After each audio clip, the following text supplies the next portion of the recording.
Hey, good morning, everybody, and welcome. Dr. Bob here. It's week 6, otherwise known as midterm week. See, I have my UNLV shirt on. I'm a big UNLV basketball supporter. Can't say much for our football team, but November is just around the corner, and that'll be the tip-off for the basketball season. So go Rebels! I just wanted to talk to you primarily today about the midterm exam. So I may run a little bit over, but I think this is some valuable information that'll help you. Okay, so this is week 6 and it's the midterm exam. That means there's no quiz this week, there's no discussion board. You have all week just to work on the quiz.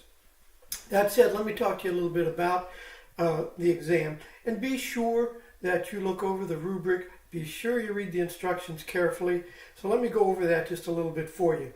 There's your choice of 4 questions, right? Only select one of the 4 questions. Now the 4 questions deal with major concepts that we've already talked about this term. And again, you have your choice. The first question is, ask what is sociology? Remember that from chapter 1 and 2. And the sociological imagination, right? C. Wright Mills's work, how we see the world. I explained to you that when I was a little kid, I saw the world my way, but I saw some things that were, I guess, would qualify as sociological imagination. I recall being on a bus with my mom as a very small kid, maybe 3-4 years old. And as black people got on the bus driver, and this was Cleveland, Ohio, honestly would say, back of the bus. Back of the bus, and they would go. I would wonder why all the trash men were black, right?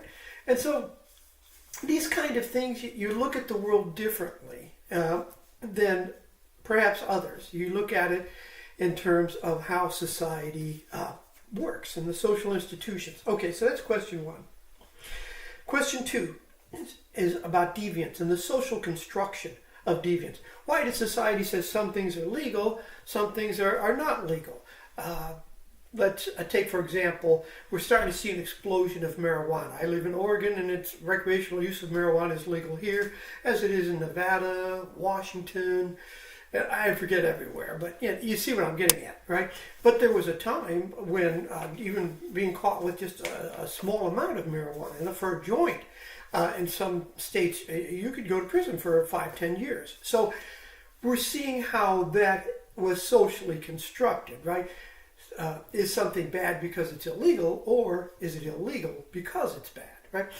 Okay, and there's other arguments to be made, but that's question number 2, the social construction of deviance.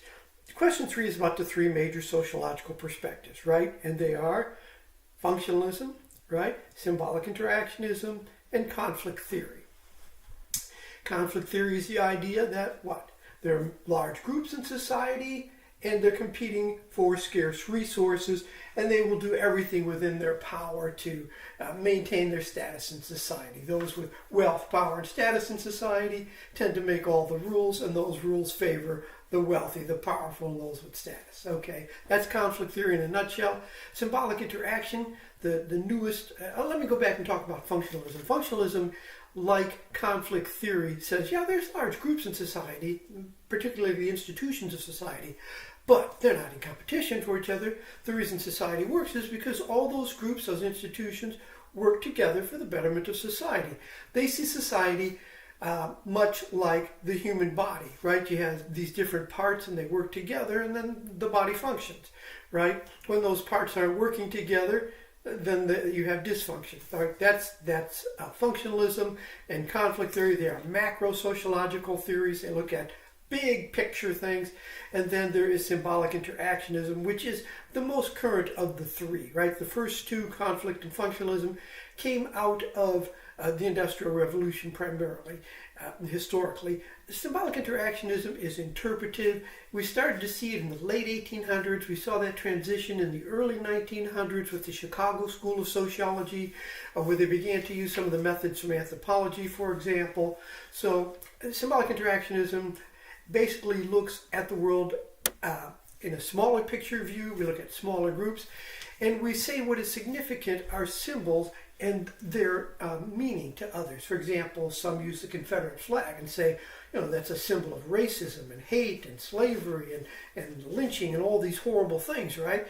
Where others say, oh no, the Confederate flag is a symbol of pride in the South, right?